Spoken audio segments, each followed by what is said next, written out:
Hola, ¿qué tal? Esta es la séptima clase del curso de Introducción General a la Filosofía.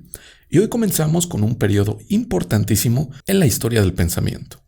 Hablo del pensamiento socrático, que no solo influenció a Platón y Aristóteles, sino a muchos pensadores medievales y modernos, y contra el que Nietzsche hizo duras críticas por el rechazo del cuerpo y del mundo físico, el mundo de la carne y de la sangre, en el que nacemos y perecemos.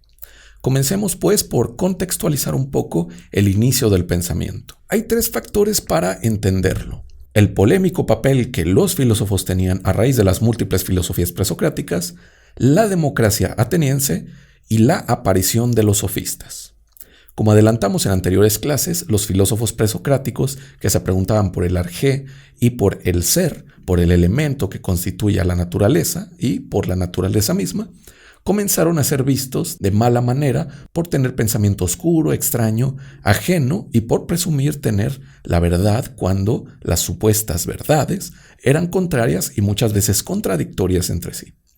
Junto a ello, la democracia de Pericles se había estipulado como la mejor forma de organización sociopolítica en Atenas, que, desde algunos presocráticos en específico, se había convertido en el núcleo de la filosofía. Esto provocó que los asuntos de interés común ya no se centraran en la naturaleza y en el ser, sino en la política y en el arte de hablar en público. La democracia, el gobierno de todos, es el gobierno en el que todos los ciudadanos tienen voto y responsabilidad política. Para ganarse el voto ciudadano es importante saber utilizar la palabra y, tras ello, saber administrar un Estado.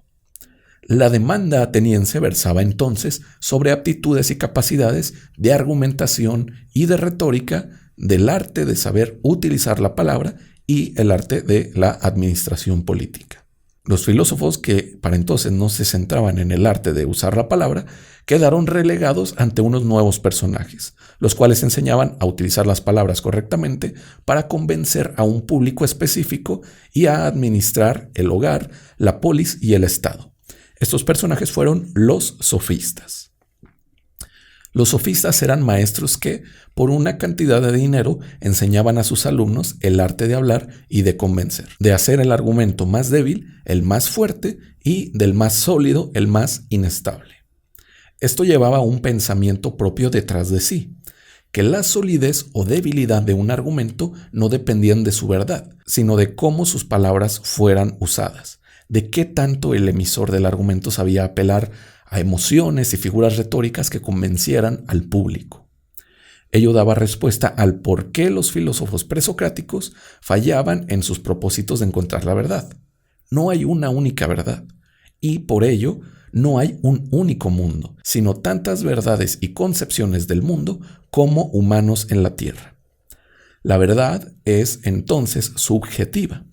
Y llegar a una sola verdad es un sueño infantil que los filósofos habían querido en vano intentar. Para este momento, los sofistas quizás nos podrían parecer charlatanes o estafadores que relativizaban todo, pero hay que decir que la preparación y la argumentación de los sofistas eran excelentes. Eran grandes pensadores y son hoy en día llamados, con toda justicia, filósofos tan grandes como Sócrates y Platón. Los sofistas mantenían, entonces, un escepticismo ante el conocimiento verdadero y único. También tenían un pensamiento profundo sobre la política y fueron de los primeros en defender un pensamiento cosmopolita, un pensamiento que veía más allá de las fronteras y de las naciones, constructos sociales que dificultaban la unidad de los seres humanos como pertenecientes a una única especie. Pero bueno, ante estas circunstancias aparece Sócrates como el defensor de la verdad entendida como una y única. Para el gran Sócrates, la filosofía buscaba llegar a la verdad y en su quehacer se acercaba a ella, aunque quizás no lo lograra del todo. Pero pensar que existen varias verdades implica una paradoja. Los sofistas, denunciaba Sócrates, en su crítica hacia una sola verdad, pensaban a su vez tener la verdad. Toda argumentación necesita de la verdad, se apega a ella, pretendiendo ser verdadera incluso para negar la verdad misma. No tenemos otra vía más que la de la verdad, y ella es una sola. Negar una sola verdad no hace más que reforzar a la verdad misma. Sócrates entonces defiende la verdad que busca la filosofía, pero lleva a cabo lo que los historiadores nombran como giro socrático, un giro de la atención de los filósofos, girar la atención y la mirada de la filosofía desde la naturaleza exterior hacia la esencia interior del ser humano. El mundo físico, su inmutabilidad o su cambio no son ya los temas principales de los filósofos, sino las acciones humanas, los sentimientos y los conceptos de justicia, de bien y de belleza. Todo lo referente a la concepción y acción del ser humano es sobre lo que la filosofía se pregunta en este momento. El quehacer filosófico de Sócrates constaba en lo siguiente. El maestro caminaba por toda Atenas con el fin de encontrarse con diferentes personalidades. Políticos, poetas, soldados, entre muchos otros eran los interlocutores que respondían a los cuestionamientos de Sócrates. El filósofo le preguntaba al soldado qué era la valentía. El soldado respondía que era nunca dar un paso atrás. Sócrates le ejemplificaba momentos en los que los guerreros y soldados atenienses daban marcha atrás como estrategia para contraatacar por otros flancos en la guerra, por lo que la valentía, como no dar marcha atrás, quedaba refutada. El soldado le respondía a su vez con una nueva definición de valentía, a la que Sócrates le buscaba fallas, y así durante largo rato, hasta dar con una definición más cercana a la esencia de la valentía. ¿De dónde surge esta forma de filosofar? ¿Por qué Sócrates hacía esto? Sócrates fue con una clase de adivina, la cual le dijo que los dioses pensaban que Sócrates, era el más sabio de todos los atenienses. Sócrates, conociendo su ignorancia, la ignorancia que sufría, quedó confundido y pensó que era un error. ¿Cómo podía ser el más sabio si era consciente de sufrir la mayor de las ignorancias? Por ello, Sócrates se encaminó a encontrar a alguien que tuviera al menos un saber verdadero. Si lo encontraba, desmentiría lo que la adivina le dijo, ya que habría encontrado a alguien con un saber más que él. Sin embargo, tal como pasó con el soldado, Sócrates se encontraba no con sabios, sino con gente que creía ser sabia. Ahí fue cuando Sócrates entendió por qué él era el más sabio de Atenas. Porque, a diferencia de los demás, él sí estaba consciente de su ignorancia. Sabía al menos una cosa, que no sabía nada. De ahí su famoso lema, yo solo sé que no sé nada. En esta forma de filosofar buscando a un individuo más sabio que él, Sócrates observaba cómo, mediante el constante cuestionamiento a sus interlocutores, ellos daban a luz un nuevo saber, a veces pequeño, a veces grande. Por eso Sócrates llegó a un nuevo método para hacer filosofía, la mayéutica, que significa algo así como ayudar a parir ideas. Sócrates sostenía hacer eso, ayudar a sus interlocutores a parir nuevas ideas, nuevos saberes, por medio de la confrontación de ideas con una supuesta definición perfecta de la valentía, justicia, piedad o belleza. Esta es la mayéutica socrática, la cual influenció a Platón y la cual le trajo también a Sócrates un terrible mal, la condena pública. Sócrates, al realizar estas conversaciones y discusiones, se hizo de un círculo de discípulos que lo seguían a todos lados para admirar y aprender del gran maestro de la duda, lo cual preocupó a la sociedad ateniense. Esto, junto a estar cuestionando a toda persona que ni la debía ni la temía, concluyó en la acusación de que Sócrates estaba pervirtiendo a los jóvenes y haciéndolos dudar de los dioses de la ciudad. La acusación llevó a Sócrates a ser juzgado por la democracia ateniense, y es esta una de las razones por las que tanto él como varios de sus discípulos detestaban a la plebe y a la democracia. El pueblo, en sus decisiones, puede llevar a cabo la mayor de las hazañas, pero también los peores crímenes, según Sócrates y sus discípulos. Sócrates, en una defensa extraña expuesta en La Apología de Sócrates, un diálogo de Platón, fue condenado a beber cicuta, una clase de veneno con el que pondría fin a su vida. Esto le dolió mucho a sus discípulos y en especial a Platón. Sócrates bebió la cicuta no sin antes haber defendido su postura y discutido sobre la muerte. Para Sócrates, si en la vida realizas actos justos, a pesar de que te condenen a muerte, no tienes por qué temer, ya que después de la muerte no hay nada malo que pueda esperarle a la gente buena. Por ello, Sócrates no se defendió en el juicio como cualquier otra persona lo hubiera hecho, sino que siguió aferrado al papel que sostenía cumplir. ir en búsqueda de la verdad. Sócrates decía preferir sufrir una injusticia que cometerla, y haber mentido ante el jurado habría sido injusto. Si la pena era la muerte, qué mejor, ya que no podía esperarle nada frente al tribunal de los dioses. Sin embargo, esta consolación socrática hacia su propia condena no alivió el ánimo de Platón, quien buscó inmortalizar a su maestro de manera muy peculiar, escribiendo en forma de diálogos las discusiones que realizaba en público y en privado. En la antigua Grecia, escribir filosofía o poesía no era tan común. El saber se transmitía mediante el habla, no mediante la escritura. Por ello era extraño que Platón escribiera las discusiones de su maestro, pero vio que era la única forma de inmortalizarlo y de dejar testimonio para futuras generaciones de la injusticia que se había cometido por la democracia ateniense. Platón, entonces, fue un gran discípulo de Sócrates. Tuvo, durante gran parte de su vida, el honor de acompañarlo y de admirarlo como discípulo. Este papel de discípulo es el que encontramos en los diálogos llamados socráticos, los primeros que Platón escribió. Ahí es donde sabemos más sobre el verdadero Sócrates, ya que éste no escribió nada, como habíamos dicho.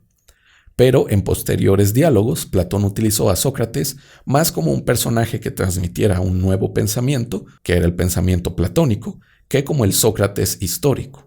Platón entonces, en sus diálogos de transición, madurez y vejez, tiene también a Sócrates como protagonista, pero las palabras de Sócrates son más bien las del mismo Platón. Aquí nos adentramos ya en la filosofía platónica. Platón, siguiendo a su maestro, construyó un método en el que la confrontación de ideas fuera el proceso de filosofar. Este método es llamado dialéctica, la cual se resume en estipular una tesis y una antítesis sobre algo, confrontarlas y llegar a un nuevo conocimiento. Es muy parecida a la mayéutica socrática, pero con dos distintivos importantes. No se requerían de dos personas para realizarla, sino un diálogo interno sobre cualquier idea, y la idea alcanzada no era una idea parida, una nueva idea, sino un recuerdo, una reminiscencia. La reminiscencia en Platón significaba recordar lo ya sabido, por lo que el filósofo no se acercaba a una nueva verdad, sino a una que conoció y con la que convivió antes de ser encerrado en un cuerpo de carne y hueso. ¿Qué significa esto? Que para Platón el cuerpo es una cárcel en la que el alma está encerrada y, al hacer filosofía, el alma se eleva momentáneamente sobre el cuerpo y se aproxima a lo que una vez conoció, en otro mundo, en un mundo trascendente al físico, un mundo real, el mundo de las ideas. El mundo de las ideas, el topus Uranus, es un mundo más allá del físico y al que el físico está sometido. El mundo físico es un conjunto de copias defectuosas de las ideas que existen en el topus Uranus. Por eso, la idea, el eidos, es lo que el filósofo alcanza a recordar al hacer filosofía y al hacer uso de la dialéctica platónica. Porque el alma alguna vez estuvo ahí, en el mundo de las ideas, las conoció y las comprendió. Por eso, la filosofía platónica, influenciada por la socrática, mantiene el lema de «conócete a ti mismo», porque conocerse a uno mismo es conocer al alma que estuvo en unión con las ideas del topus Uranus. La idea platónica, el eidos, funciona más o menos así. En el mundo observamos varios tipos de casas, por ejemplo, algunas con ventanas grandes, otras con ventanas más pequeñas, otras con pocas ventanas, algunas con un color, otras de otro, algunas con varias puertas, otras con pocas. Esta variedad de casas, a pesar de ser distintas entre sí, siguen siendo llamadas casas. Participan de la idea de casa. Pues esa idea, esa esencia de casa, es lo que hace que una casa sea casa. Y todo lo que no le es esencial es lo que tienen las casas particulares que vemos en el mundo físico. Las casas particulares del mundo físico son una copia de la idea de casa. Son copias imperfectas que tratan de imitar a la idea original. Así es todo el mundo físico, un enorme conjunto de seres particulares que tratan de ser como las ideas del topus Uranus.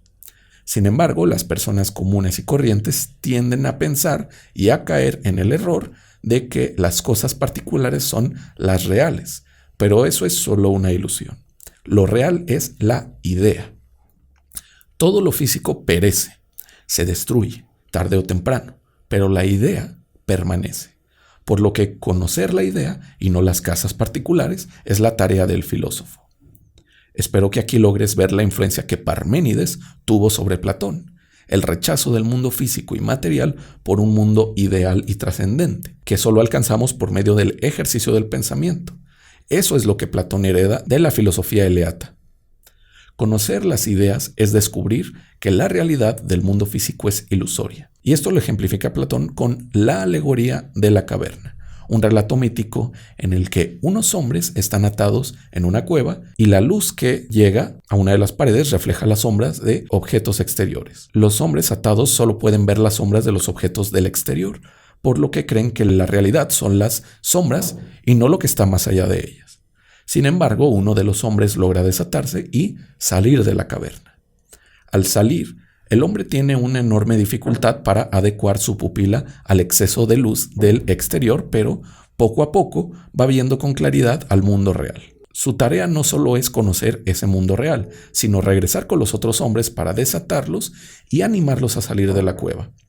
Esto fue lo que Sócrates, según Platón, intentó con los atenienses, acercarlos al mundo verdadero, y ese acercamiento es hacer uso de la filosofía para conocer las ideas del topos Uranus, del mundo de las ideas.